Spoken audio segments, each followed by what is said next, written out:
నమస్కారం. ఘంటారావానికి స్వాగతం. ముందుగా ప్రధానాంశాలు. రాష్ట్రంలో పెట్టుబడులకు మరిన్ని కంపెనీలు సంసిద్ధం. గ్లోబల్ క్యాపబిలిటీ సెంటర్ ఏర్పాటు చేయనున్న HCA health care.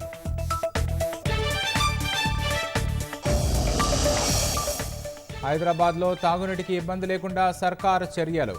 Mallanna Sagar నుంచి 15 టీఎంసీల తరలింపునకు పచ్చజెండా.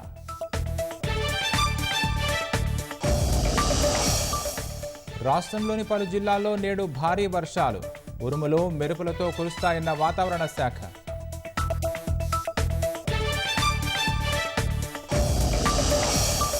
బంగ్లాదేశ్లో తాత్కాలిక ప్రభుత్వం ఏర్పాటు.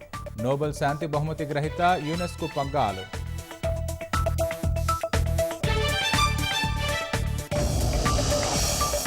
యుద్ధానికి కాలుదువ్వుతున్న ఇరాన్, ఇజ్రాయెల్. సాయుధ సంపత్తిని సమకూర్చుకునే యత్నాల్లో ఇరు దేశాలు.